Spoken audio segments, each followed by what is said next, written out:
So that's the biggest underlying theme I realised with them kids is that they got a bit of ticker about them, which is hard to find a lot of. And it was getting tough, and these boys jacked up, and I sort of laid into one of this young fella. I'm like, you got to get going, mate. You've got to get on that horse and ride and get to that lead. They need you up there. Get going. He's stuffing around. He jumped off his horse and wanted to fight me straight up. Whenever something does get tough, they go, some of these kids are that, they're very, their fight or flight response kicks in because the environment that some of those young fellas have been brought up in. And that's where, I've been blessed to grow up with horses, and the horses do that. And I have my horses set up and trained a certain way that they can help kids through that. So Yarraman's language for horse, and so right up the East Coast, across the top end, even when I worked in the Kimberley, the local people up there use Yarraman. And it's not me, the more I've set it up and everything and built this business, but it's the horse that teaches people this stuff. Horses, they're the ones that do the work. A good example of that is in Dondale. There's this young fella there. He was the big guy of the tough kid on the block. Tough kid, no one fucked with him. And he was a big 16-year-old lad, And we got along, but you wouldn't pull him on. He was a big lump of a lad, and wanted everyone to know how tough he was in there. Well, I rolled in there with my horses. We got a little pony called Bella. She's this little Shetland pony, cute as a button, this little pony. Oh, well, this big tough guy, he just melted. He was like a little puppy dog. Oh, this cute little pony. What's going on, guys? It's Andrea from Alfred's here, your one-stop shop for the best gifts, homewares, and quality knives in Darwin. Alfred's is a proud sponsor of the NextGen North podcast. Sit back, relax, and enjoy the show. Marc Gallagher, thanks for joining us on the NextGen North podcast. Thanks for having me, mate. Thank you. So you're the creator of Yarraman Territory. Yep. Which works with both horses and young people to, I guess, develop them into well-rounded adults. I guess that's the goal.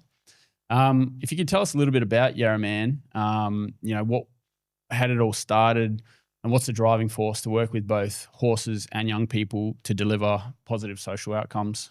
Yeah, right. I suppose I started working with young people and horses directly probably back in 2011 up in Cape York. Mm-hmm. And all Indigenous young fellas there were teaching to go onto stations. And then, fast forward, I moved to Darwin there a few years ago now, about 8 years ago, and I was working for CDU in the Youth Detention Centre.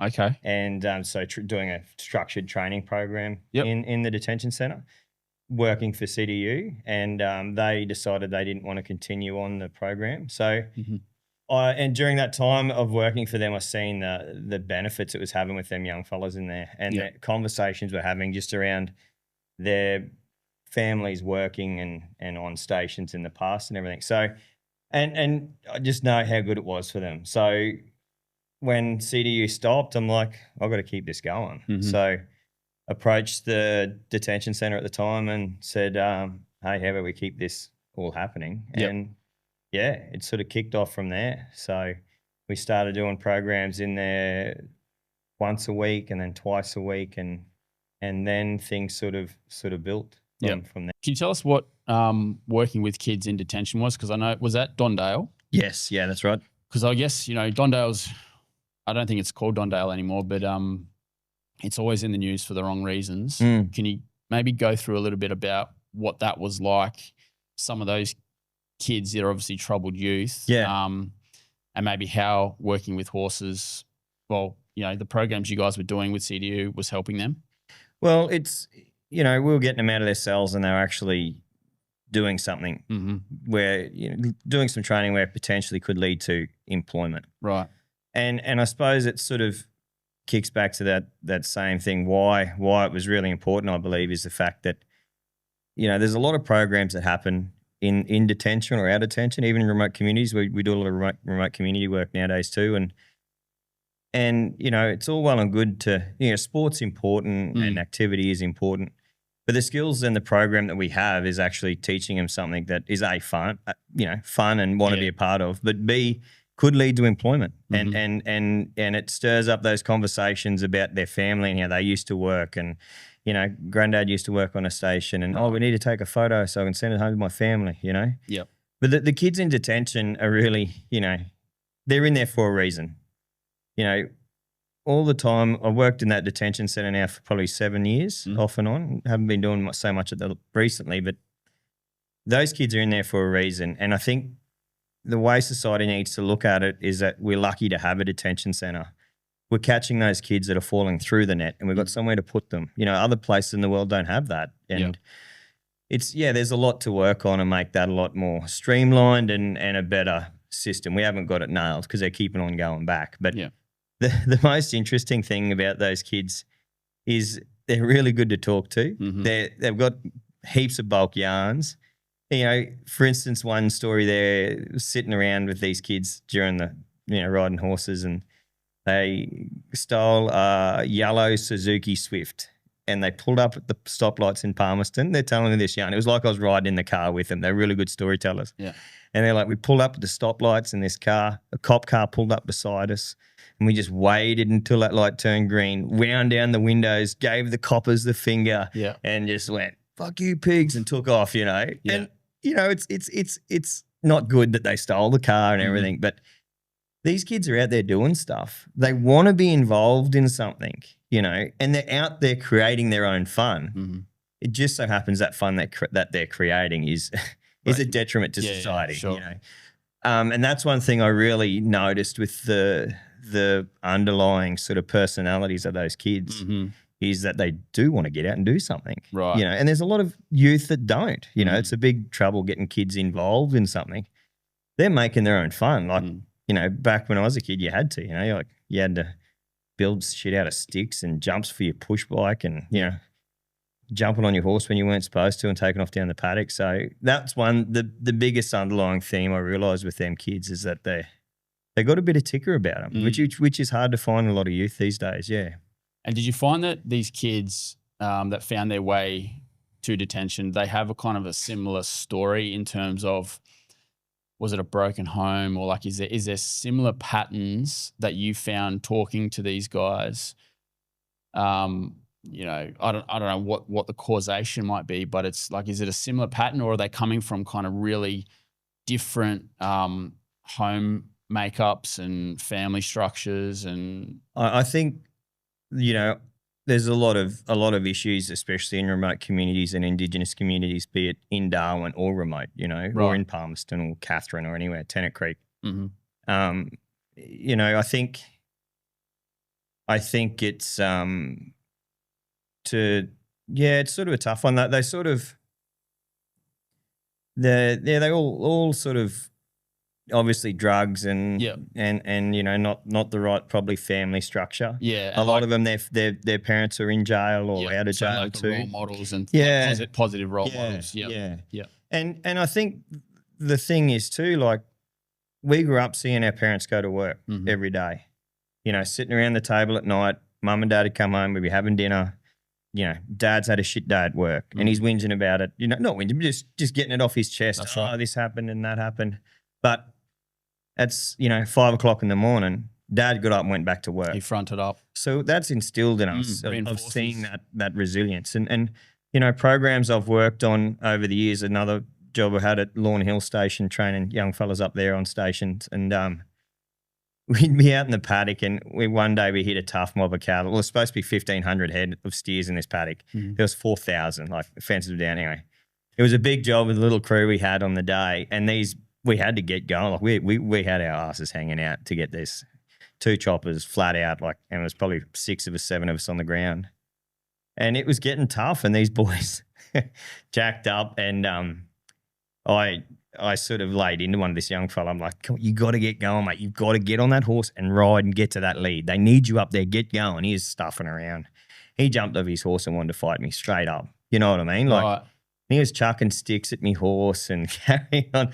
This old horse, I still got him now. ZB just stood there and took it. Yeah. Anyway, he cooled down. I said, look, it's nothing personal, mate. You got to get up there and get in, But that's the thing. Whenever something does get tough, some of these kids are they're very, their fight or flight response kicks in because the environment that some of those young fellas have been brought up. And I think one thing, especially in the territory, it's not of an Indigenous thing or a white man thing sometimes too. Like we start working with kids across the spectrum, and a lot of that is kids being able to regulate their emotions and control things more. Problem solve. Have that tough time come along. Like we do writing lessons weekly in the afternoons at home too with kids from Darwin that come out, and some of those young kids, like, things start getting tough on that horse and they have that same response. They're not chucking sticks off, chucking sticks at me and wanting to fight me, but I think it's a real thing as humans developing that skill set, and I think you see it across the spectrum in kids, and I think some of these kids in detention have never been taught that skill set either. So when things get tough, they go to fighting. Straight to a confrontation. They might stab someone, or they might hit someone over the head with a bit of steel, or go and rob someone, or steal a car, or they're not trained to regulate their emotions. So and that's where I've been blessed to grow up with horses, and that's where they're good. I'm not a therapist. I haven't been to uni for 5 years. I never claimed to be like some horse people do it in this space. They claim to be. I don't ask the questions. I'm not one to talk about feelings, but the horses do that, and I have my horses set up and trained a certain way that they can help kids through that. Sure. There's horses that are challenging, and get that, help kids sort of control their emotions and their energy and into something constructive. Yeah. So you've set up your own operation now with Yarraman. Am I saying Yarraman right? Yarraman, yeah. Yarraman, sorry. Yeah. So Yarraman's language for horse, and so right up the East Coast, across the top end, even when I worked in the Kimberley, the local people up there use Yarraman. But down Litchfield country, and then right down to Aranda country in Alice Springs, it's Nadu. Okay. Yeah. So yeah. And so where are you based? So I'm based in Virginia, just outside of Darwin. We've been there for now nearly 4 years. Finally convinced the bank to give me a loan. That was a bit of, I almost chucked it all in and went bush again. But so we're based there now, and we only got 10 acres and a few horses about. Yeah. Well, I think we've got some photos, and maybe you can talk us through some of these, because I think some of these are probably taken on your property. Is that one with the bub there? Yeah. So that's my little daughter Frankie. It's her first time sitting on a horse with me the other day. You can see why I'm wearing my hat there. So she's 8 months old now. So that's sort of put a whole different perspective on things and how we're going to operate the business moving forward. Yeah. So you sort of, I guess having children changes your perspective, and I think it will probably give it another dimension in terms of, what you hope to give these kids that probably don't have a father like you that can, show them the way. Yeah, I mean, the past sort of 4 or 5 years, we've been doing a lot of remote work. So we've been to, communities all the way from Amambidji across to Jilkmingan down to Ambluttawitch and Alpara, like right across the territory, and teaching kids. So, try not to get away from home as much. Yep. coming years, obviously need got to be home to help look after Frankie. So, it's sort of changed things a bit. What about that one there with the bull catcher? The bull catcher. Is that from days gone by, or is that sort of that's back in 2008. So when I first moved, first time in the territory, I actually I was working on a cattle place outside of Comet in central Queensland, just inland from Rockhampton, and I was sitting at the pub one Sunday afternoon having a beer, and talking to this bloke, and he was a chopper pilot from up north, Lux Lethbridge, his name was, and he was telling me a few mad yarns about the territory and the Kimberleys, and I'm like, I grew up on this place and was back working on it, and I'm like, I want a bit of that, Lux. I said, he said, you serious? I'm like, yeah. I said, I don't want to go to some run-of-the-mill company place. I want to go to the last frontier. So he said, you sure? Don't stuff me around. I'll line you up with a job, but you got to work hard. I'm like, I won't let you down. So then I went up and worked for working for Stephen Groves, and we were subbing for Kurt Hammer. Oh, wow. So that was a baptism of fire. Like, Lux was true to his word. He threw me in there, and I had the time of my life that year. We were right up the top of just below Columbaroo, right at the top of WA. Right. And we were in country where no white man or black man had been for like 20 years. We were grading roads in the country, pulling out, thousands of clean skin cattle, and it was good fun.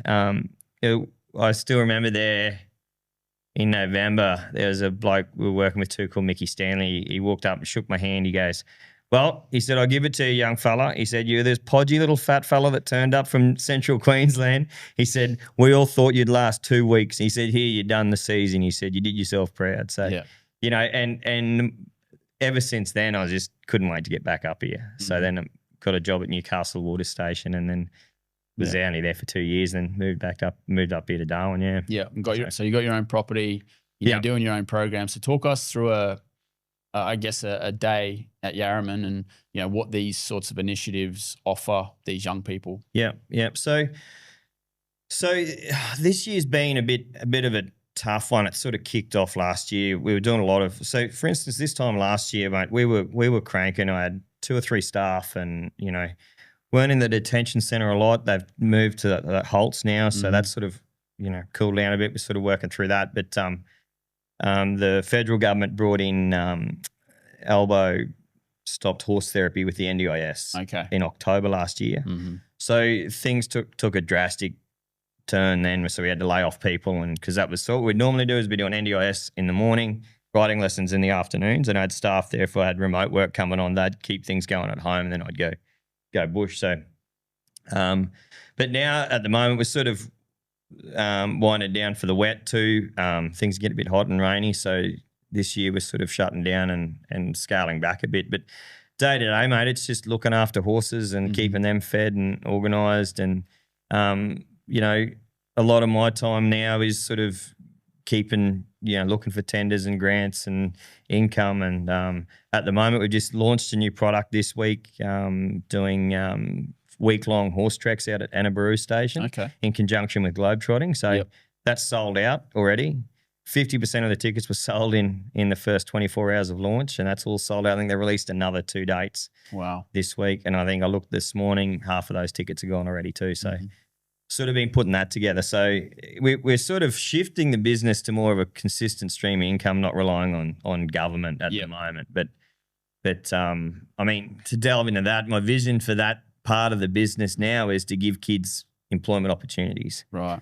See a lot of stuff in town where, you know, even what I've been doing with my program, you know, it's all well and good to say you can go get a work on the station, but it's still a big leap for a kid that doesn't know how to work, rode a horse a few times with me to go and step out on a station. So these week-long horse treks, you know, we'll employ a couple of young fellas to come with us and help deliver that and just get their confidence up. It's only, you know, a week at a time or 2 weeks at a time work. So that's the driving factor behind this tourism product, is to actually put my money where my mouth is and start giving these kids jobs and build that skill set up to, you know, potentially be full-time work with Yarraman, or, you know, we've got plenty of mates there, the contract masterers or on stations where we can, those kids, if they're keen and want to dig in and work, we can, you know, put them out to find them jobs out in the bush, So has it been the changes to the NDIS that's sort of driven this pivot to a more tourism commercialisation slant? It's always been the end, like a goal for me to get this going right from when I left, you know, working on stations there 8-9 years ago to get this tourism. That was my first driving factor, was getting into tourism and show people what the bush is about. I think it's funny how things ebb and flow. It was just, that pushed me into it. You know, I've got to get this going now. I've been thinking about it for too long, so we went out there and like we've looked at a few different stations over the years. Like it's been something that's been ticking away in the background, looking at a few different avenues, and went and test run a few products, and, you know, just getting that right relationship. So now at Annaburu, they're a great team there and willing to help us out, and it's been good.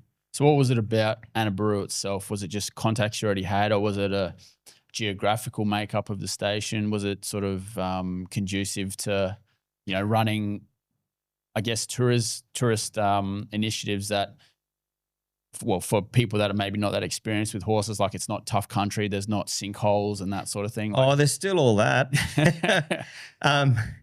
You know, straight up, I ran into Grovesy here. I went up to the Kimberleys with, and he's, you know, flown a lot of this, whole of the top end really. And I run into him in Bunnings, and I told him what I was up to, and he's like, "Oh, young fella, what are you doing?" And he said, "Whatever you do, do not water your horse even in a puddle." He said, even if you piss somewhere, don't step in the mud because there'll probably be a crocodile in it straight away. He said there's that many crocs out there. It's ridiculous. He said the places he's seen crocodiles, he grew up a lot out there. So first up, we're carting water for horses just to, we don't, I mean, they say any publicity is good publicity, but someone get eaten by a croc on a holiday is probably not the best place to start a new business. So I mean, I shouldn't say this, but as far as places I've been and worked on, it's probably not the prettiest. And it is pretty, don't get me wrong, but there's no big escarpments in what we see the Territory. When you think of the Territory or Northern Australia, you think sweeping escarpments. Kakadu and waterfalls that's and all that. Yeah. But once I got out there and drove around the block and there's Mount Goyder in the middle of it, which was named by McDowell Stewart when he come through. And I went back and looked through all his diaries and the history on that block and started delving into it a bit. Yeah, we've got something special there. And we rode it this year and what we've started marketing, obviously went out there and make sure it was going to work. And it rode a hell of a lot better than what I thought. Like when you're out, and it's not a big block, but everything's condensed into one. You've got the Mary River, Mount Goyder, floodplains, billabongs. You're ticking everything off the list that what you want to see in the Territory. They got buffalo, they got crocodiles. There's the bird life there is second to none. And you ride out onto that Cousins Lookout end of the property at the national park side. You're overlooking the Mary River, and it's just floodplain and green lush grass as far as the eye can see, even still this time of year. So and the other thing that's the most appealing thing about the ride we've launched is the opportunity for the clients to work cattle, so or buffalo, whatever we're up to for the day. So they're actually going to be mustering. Wow. Yeah. So if there is something going on in the station, like we'll join in with that activity. Either way, there'll be something to do with it, moving a mob of cattle somewhere or doing something. Yeah. I think that's a great concept, and I think cattle stations in particular should be encouraged to like diversify what they do. I think they were looking at enabling people to grow crops on cattle leases and stuff like that. So I think that's a really, really good thing just to enhance the Territory economy as well. Well, like any business, Stu, like even my small business that I've been operating, like we just didn't launch into horse riding. I was fencing, I was preg testing for live export. I was putting up shade sails for a bloke at one point, and just doing whatever I had to do to keep alive. I started a horse and carriage business. I was shoeing horses, breaking in horses, doing whatever I had to do. And I think especially the North, you've got to diversify that little bit. Like in 2011 proved that when the live export just shut down overnight. Like you don't know what's around the corner. So yeah, and I think it's a great opportunity to work with Anna Baru and sort of help them diversify that a bit too. But it's one of the first things when I come to Darwin is you go to the Tourist Information Centre or anywhere up here, you're in the Territory. You can't go and see a cattle station unless you want to go and spend $5,000 a night at a couple of those other boutique places and that. So, I've got a few other ideas that I've been cooking for a long time that might eventuate in the next few years too, where we can sort of delve into that a bit more. But so that's what we've done. And globetrotting, we've been talking for over 3 years. I think 3 years to the day that I first reached out to Kate, a mate put me onto her, and they wanted to launch a ride in the Territory. So we've looked at all sorts of ideas from Alice Springs to, through the top end here, and we finally landed on one. But she knew, Kate said to me, she goes, you get this right. She goes, I'll be able to give you enough work until you want to retire. Right. Wow. So it's only the first, we haven't even taken a ride out yet. It's gone to market and it's sold, but there's a thirst for it. And that, that Netflix show Territory come out, and, it's a shame that it's not going to keep going on, but it was well received and it had its critics and that, but people still watched it. If you're talking about it, it obviously means something. If it didn't mean anything, no one would talk about it. So, it was a great little show, and I mean, it sort of people are using it for sort of authenticity, aren't they? They want to know what we're on about up here. That's why they come here. Look at all the TV shows and the Matt Wrights and all that. Like they've Crocodile, bloody Steve Irwin, even Les Siddons, and the Bush Tucker Man and Malcolm Douglas and all them.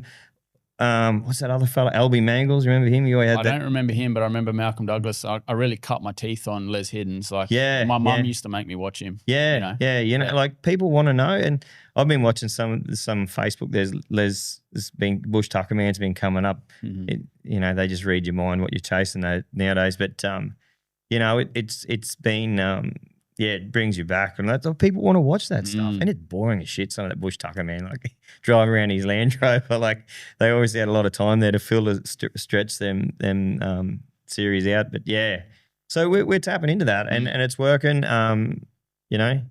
We've just bought another 20 horses and we'll start breaking them in early next year, and we're getting geared up to, have that room to grow if we need to. Because the biggest thing is my horses. Like if I didn't have them, I don't have a business. So I've been really lucky to get the team of horses we have together, and it's taken a lot of work, but we've got them there now. So yeah.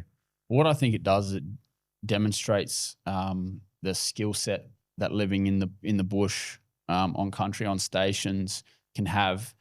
And I think you demonstrate that, if you've got those sort of skills, that it can get you through tougher times, as you sort of put it. And I think that will translate well into obviously what you do with Yarraman and young people, and just will give them a, discipline probably first and foremost, but it'll actually give them a skill set that they can build on to maybe turn into opportunities, maybe their own businesses, things like that. Is that sort of how you envision it?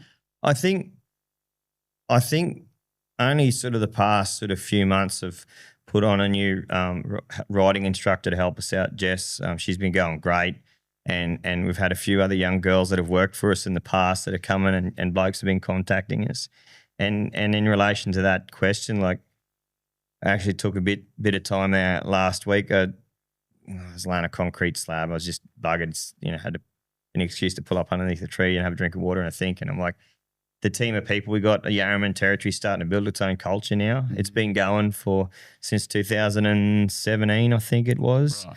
So, it's without realising it, that stuff you're talking about is these young kids are wanting to come and work for us now and wanting to volunteer.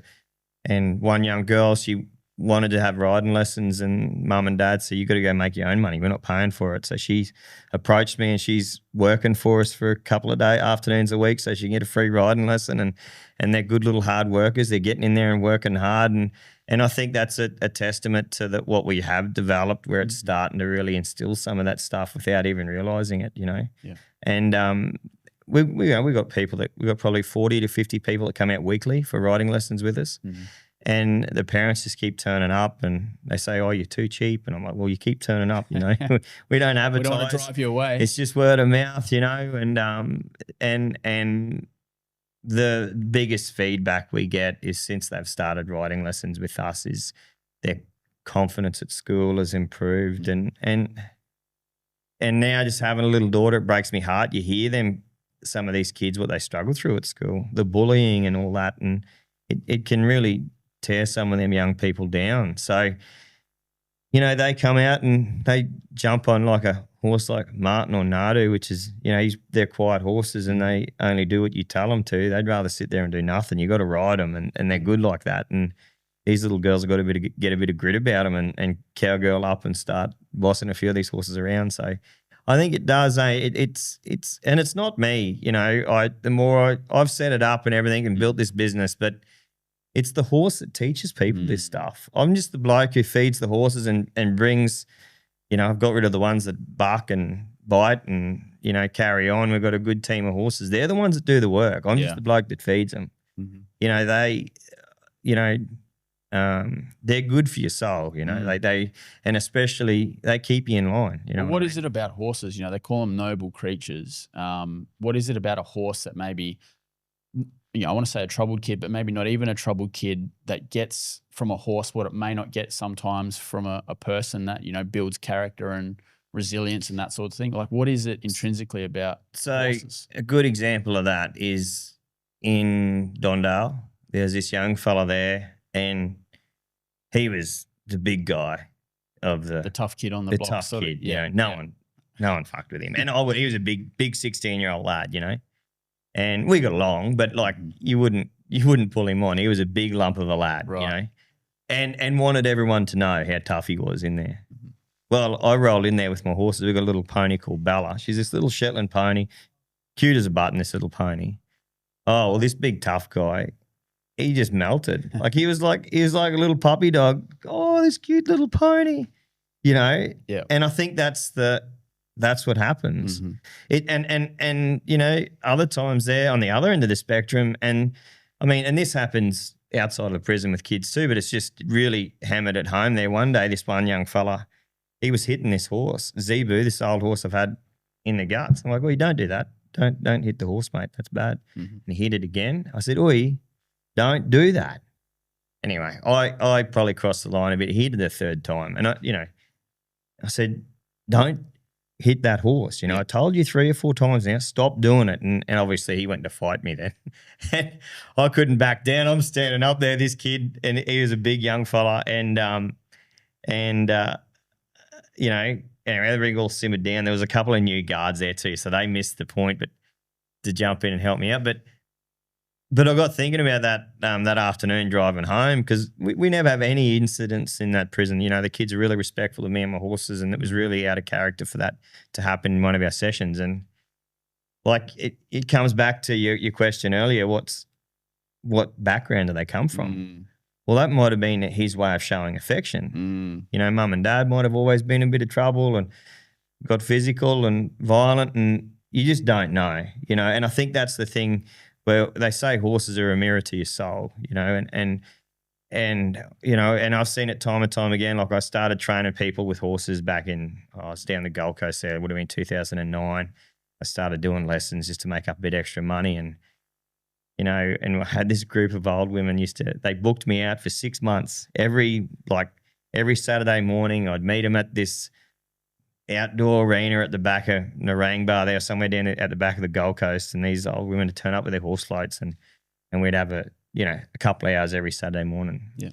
I loved it. They paid me up front in cash. I thought I'm onto something here. Yeah. Yeah. But, oh, my God, I turned out more like being their bloody therapist. I wanted to help them and their horses, you know. And this one lady just wasn't pushing this horse enough, and it was just walking all over the top of her. I'm like, come on, you got to get into this bugger. Like, put more energy in him, get him moving. And she broke down in tears, and it's like, oh, this horse is just like my kids. And I'm like, I said, you pay me to help you with your horse, not be your bloody counselor. But she hit the nail on the head. Yeah. Maybe she's too soft with her kids. You know, maybe she needs to set more boundaries around her home life, because it's exactly what she was doing with the horse. That horse was just doing whatever he wanted to. She wasn't standing up to him going, no, we're not doing that. You got to do this today, and then we'll leave you alone. So I think, you know, and that happens right from someone's attitude, or the biggest thing is with our adult lessons, we get ladies come out and ride, and they're just too nice. Well, everyone's got to be a nice person, you know, but you don't want to be that nice that you get trodden on all the time. So, and those horses of mine, some of them, they just take advantage.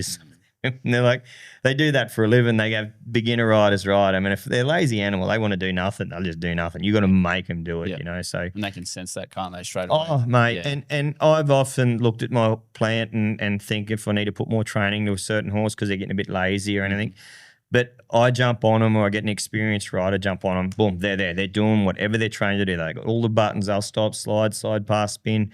They'll chase a cow. They'll roll back. You can jump on them. You can collect them up and have a crack at dressage. They've got all the buttons on them, you know, to do whatever they need to do. They're very versatile plant of horses, and you got to ride them. You know, they're trained up, and so those people have really got to, and they just you know, some people it's just not, horse riding is not for them. You know, maybe they should go back and play, I don't know, chess or Yahtzee or something. But yeah.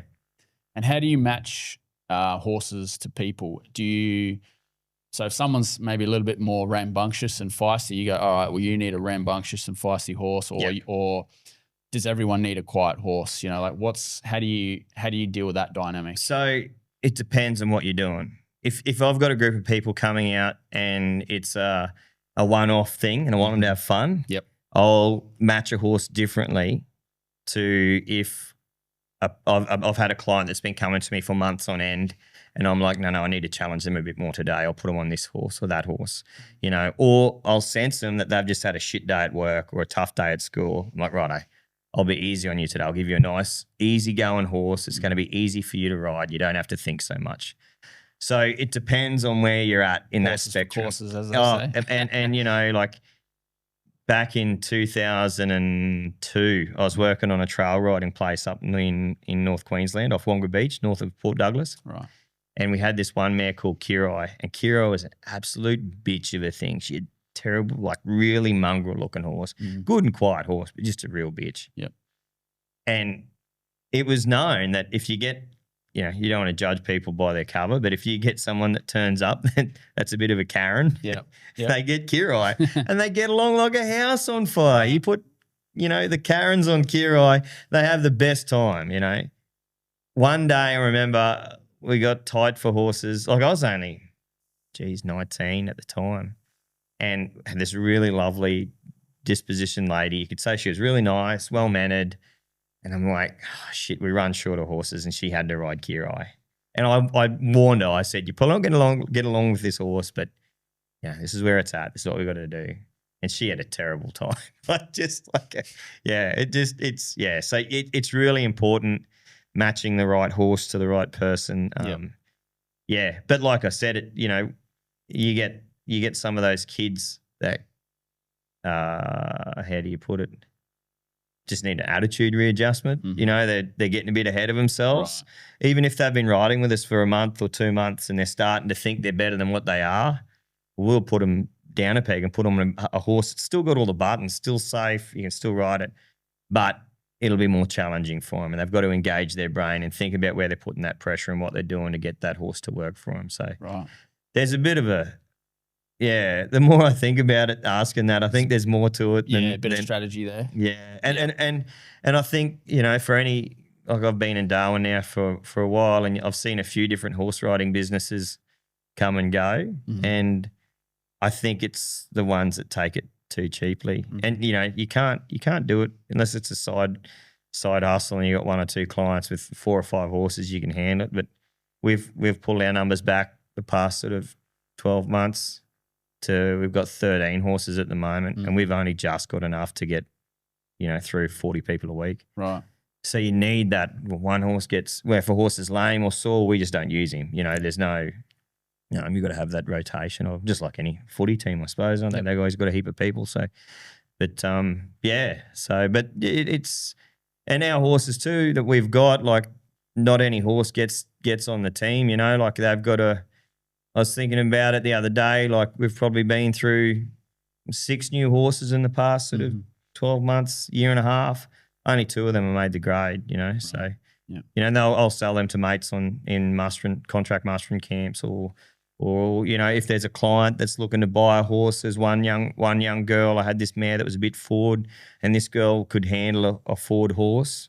So we matched them up and, you know, talked to the parents. They're looking for a horse. The kid didn't know, but we lined that sale up for like 2 or 3 months. She'd come. She rode that horse every time she come for a lesson, so we knew it was going to be right, you know. So, and they got their own Instagram page and that now, and awesome. So yeah.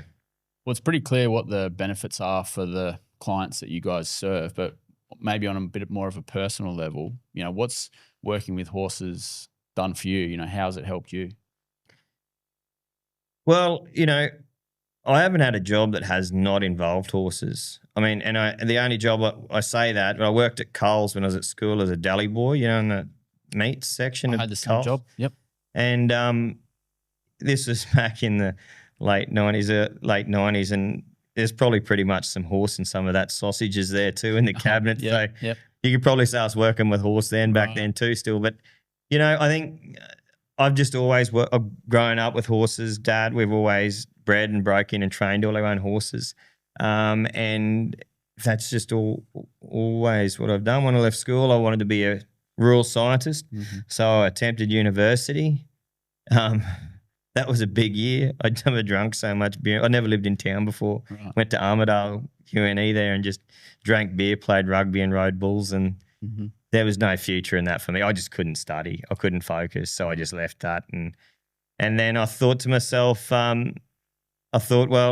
if I'm ever going to get anywhere in life, I've got to stick to what I know, and I'll work for people with a skill set that I want to learn instead of because I knew I couldn't study and go to uni. So that's when I started, really not just taking any job. Yeah, I liked, so, first up I went and worked for Bernie Malone, who just passed away recently, up at Wonga Beach. And that really gave me a good foundation in how I teach people today. We were ripping through tourists, like two groups of 10 to 15 a day, like bussing out of Port Douglas and Cairns up to Wonga Beach. So that's along the beach and on the mouth of the Daintree River up there, so through the rainforest. Like we jammed through a lot of people there and really learned how to get people riding quick and safely. Yep. It's the main thing is safely, So, yeah, and I've just, always, I mean, my passion is working with cattle. Yep. Realistically, I grew up with cattle. I love working cattle. And horses have always been a tool that you use when you're working cattle. And I've realised that I do miss working on stations and I've had jobs where I've was successful and could have really gone on to things, but was no life. The lifestyle wasn't for me. Right. In the middle of nowhere, you don't get to do anything for yourself. It's all for that station. And it wasn't my own station, so I was just building someone else's dream. Yeah. So I want to do something, wanting to own my own place. That's right. How can I do that? So that's when I left and moved to Darwin. I'm like, right, this is where I want to go. I want to own my own place. Where can I get to that point? Yeah. So we're a long way off it yet, but we're not really. We're 10 acres. It'd be good to have a couple of 100,000, but we've got that little bit started. Yeah. And and horses have been that for me, and it's and they're a good leveler too, when they don't let you get ahead of yourself. As soon as you do start thinking you're getting places, well, next minute a vet bill comes in or, something happens. And brings you back down to earth a bit. Yeah. Shit, I've got to keep working here. Yeah. So, yeah. Well, you mentioned you didn't like to study, but I noticed Tom, we could pull this up. I looked on your website and that there was some theory or some research behind the madness. Yeah.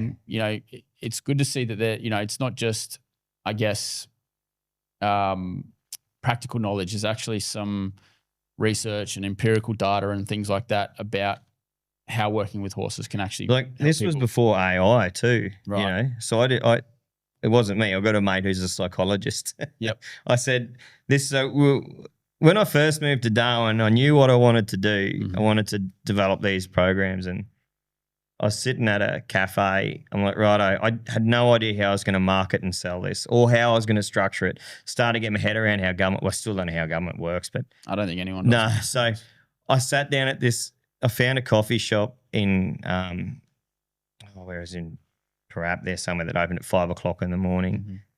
So I just started going there as soon as it opens, sitting there with a blank notepad for 5 days straight, just trying to work out how I'm going to, I knew what I wanted to do, but how am I going to do it, but tell people how I'm going to do it. Right. Hence, I was sort of interested to come and talk to you, sort of so people can sort of understand what we do more. Yeah, sure. There's a lot more than just chucking a kid on a horse. And I probably shouldn't tell all my secrets, but it just came to me on that third morning. I had some mornings it was completely blank.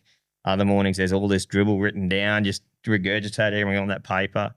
And then it finally hit me. The way I teach people is the way I train a horse.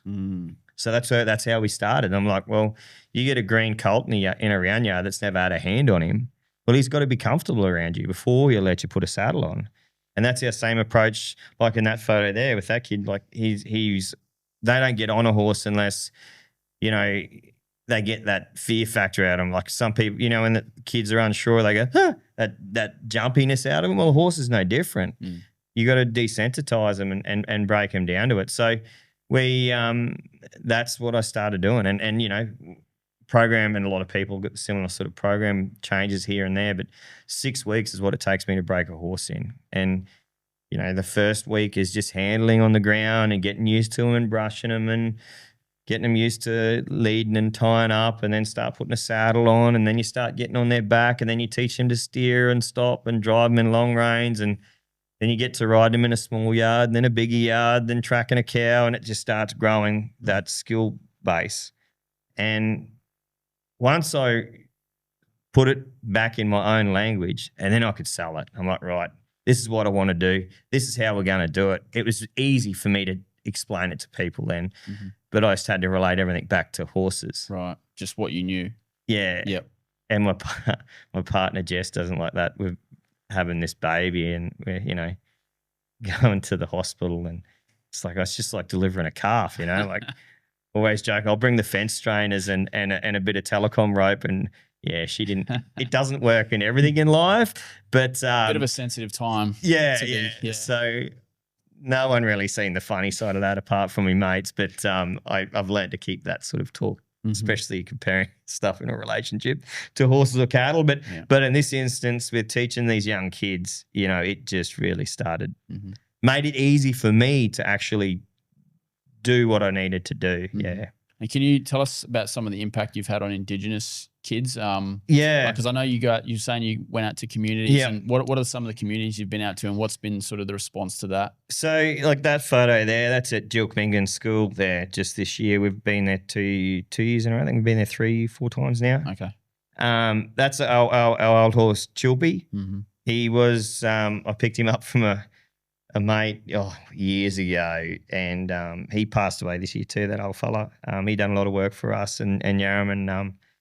So Chilpy means old man in Aranda. And we were down at Alice Springs Youth Detention Centre. He spent a bit of time down there. I was flying backwards and forwards between Darwin and Alice there for a few years.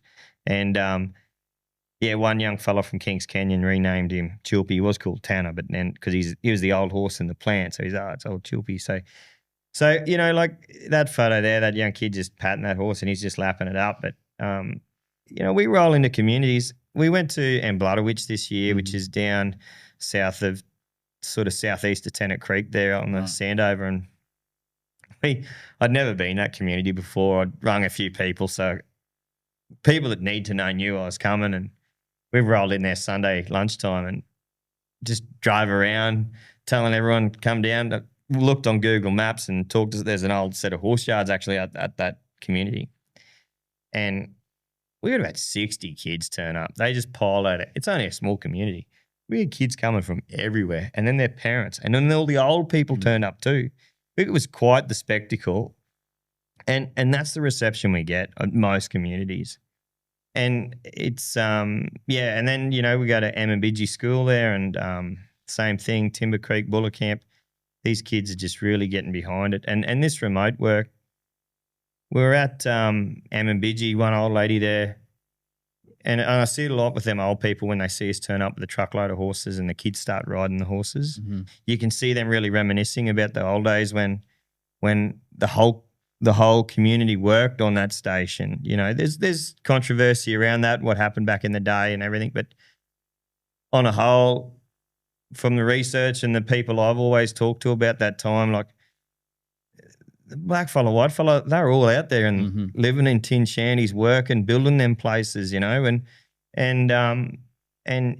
those old people, like you see them and they almost, that one old lady almost brought a tear to her eye seeing these kids riding these horses. And I think she was going back to a moment in time when there was a bit of, I don't know what you say, normality. No, if it's normality, but something familiar to her where it was a good time, where all the men worked and the women worked and everyone sort of worked together. Yeah. And there's a plaque underneath a tree at that school at Amambidji. I forget his name now, that old fellow. I've got a photo of it somewhere. And he, the paragraph he's wrote on that brass plaque was about wanting our two worlds to work together. Right. For a solution, it's real powerful. So that's the sort of stuff that we sort of work on in those communities. And I haven't got the solution or the formula yet, but we're sort of putting a few bit of ingredients together. And one is getting these kids on a horse and getting them familiar to it. And it just gives them that thought of, maybe I can go and work on a station. I can ride a horse. Yep. For something that may not have been an option to them, now all of a sudden it's in their it's in their realm of possibility. And before that, like some of these communities are in the middle of cattle stations, and a lot of them owners, pastoral owners, whether it be companies or privately owned families, they're more than happy for the local people to come work for them. But they need that it takes a bit of time to train kids up and get them set up, like anything, Yeah. Yeah. So, but yeah, it's something we'll keep plodding away at. We've our funding for that work, especially around Tennant Creek, things have changed there a bit now. We've been going there for a long time, and just the change of government and the shuffling of departments. Okay. We put in for that work, and it was going to be a 4-year contract. And like, sweet, I can really employ someone and buy assets to put towards something now. And because we've just got this bit of momentum in these communities, and they're starting to know us and know the horses, getting really comfortable and starting to really ride by themselves. And anyway, it went to a panel contract and got knocked back. And the feedback I got is they love the program, love what it's doing, but it should be funded by Department of Education. And I've already been there. It's sort of a back to where we started sort of thing. You get, when it is formal training, there's a lot more, you fall under a different set of rules and regulations, and everything's safe. We're 100% insured. Everything's above board, but yeah, it's just a bit of complexity to it. So you're essentially losing work to bigger players? Is that sort of? Well, yeah. Well, I started having a bit of self-reflection, and I'm like, well, how come we're not getting this work? Like, I know the good we're doing. I put it in the reporting and everything, and the feedback, and we still do a lot of work with Darwin youth and Palmerston youth, like school holiday programs and that. So we go to Bagot. We're going to go to Bagot, Nuckies, and 15 Mile and Yussa House, the homeless shelter. I only focus on them, and with that funding, I believe helping people that need help. If someone else wants to come for a riding lesson, I'm sorry to say it, but you can book online and come for a riding lesson. But when we do those school holiday program, it's really focused on them, on them communities. So yeah, I think that the people that were successful in that grant, that with that money, was AFL NT, netball NT, and probably gymnastics, or some mongrel hip hop bloke, and fills these kids up full of that they're all going to be a baker boy, which is great. Like, he's doing great for the community, giving people a voice, and they need someone to look up to. But no one ever tells these kids, not all of you are going to be an AFL star. Not all of you are going to be a rapper. It's great to do that. It's great to get kids thinking about stuff. But the reality is, we've all got to get a job, and that's why I believe so strongly in our program and what we're doing, is that we're, fostering that potential. Yeah. It mightn't be that. I'm not saying every kid needs to go and ride a horse and work on a station, but it gets them thinking about work. It gets them thinking about how to ride a horse, or you got to pick up its shit, you got to care for it, you got to brush it, you got to saddle it. There's a bit of work involved. It's not hard physical labor, but if you want to enjoy something, there's a bit of work involved to get to the good bit, which is riding. So I don't know, mate. Like, we've lost. And the other one was a few other, like, charity organisations are getting contracts and work. I had 2 of them ring me up this past month. They thought they come up with this grand idea about getting troubled youth into a horse riding program. And I've sort of stepped back, hence we've taken on this role down the tourism, just to shore up that income. Government used to be our core income. We're changing tact and getting that tourism, so we need that baseline income so we can stay alive and keep everything fed. Give you a bit of certainty. Yep, so we'll have that work locked in for the year. And then if any of that other work comes in, there's still room for it, but we'll just slot that in where we can then. Yep. But, they rang me up wanting this program, thinking they just, first ones that invented sliced bread, and you just know that they've got that same contract that I put in for. They're probably on, 100, 150 grand a year, and they've got an admin assistant, and they've got all this stuff. My program would have been half the amount, and it's just me, a truck, and some horses. We roll out and get it done. Yeah. And I think that's happening a lot. I think so. It's getting eaten up with like administrative fees, as opposed to the money getting spent on the actual initiative. Yeah. They need an office in town. They've got to drive around in a car. And all those things that come with it. And, there's obviously things at scale that need that. And if, say, someone come in and said, righto, Mark, how much money do you want? We'd obviously need those wheels of motion in business too. I totally understand. But I think that the hardest thing to swallow this go around with this bit of a knockback, it's just a slight setback, and is the fact that we were developing these relationships with these communities to the point where some of them key players in them remote Indigenous communities. What's your number? Here's my number. Make sure next time you come, you call me. We've got other family that are at outstation. We want them to come in and do this too, and we went all the way out to Canteen Creek, beautiful part of the world out there. And you just get that feel like you're just about to drop off the face of the earth. And you see some of them communities that are completely forgotten about. But in saying that too, you get somewhere like Elliot right on the highway. They get forgotten about too because they're sort of in the middle of nowhere too. Yeah. So there's a few different examples of that. But I was talking to one old fella there, and he was an old stockman, this old bloke. He's kicking around in jeans and his hat, And as soon as he sees you, like, you're instantly a part of the brotherhood, He's like, hey, brother, and I used to work on station, He's talking stories about old rough horses and this is the other thing too. This is a bit pie in the sky, but we're on that first run of the ladder to get to it, is this tourism stuff. I'd love to go out to communities like Amambidji or even Jilkmingan's got a real strong cowboy culture in Jilkmingan, Amambidji, all these communities, they all, there's that culture there, that ringer working on station culture's there. And being able to go out there and say, do a clinic for a week before with some of these young people, teach them to ride, and then the tourists come out. So it's a fully self-funded model where,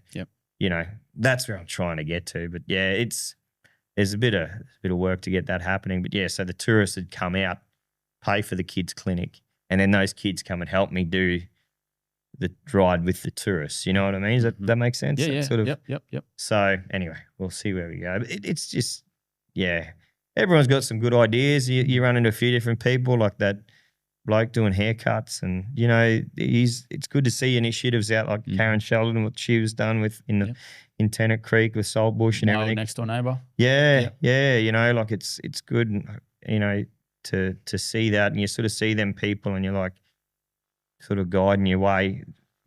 There's already a path there. If someone, I just got to put my spin on it. I'm riding down the path instead of driving down it. So awesome, mate. Well, I think what you're doing is really good, and I hope it all goes well for you, and wish you all the best. We like to give our guests at the end of each podcast just a bit of a promo spiel. So stare down the barrel of that camera there and give it your best, mate. How can people get involved with what you've got going on?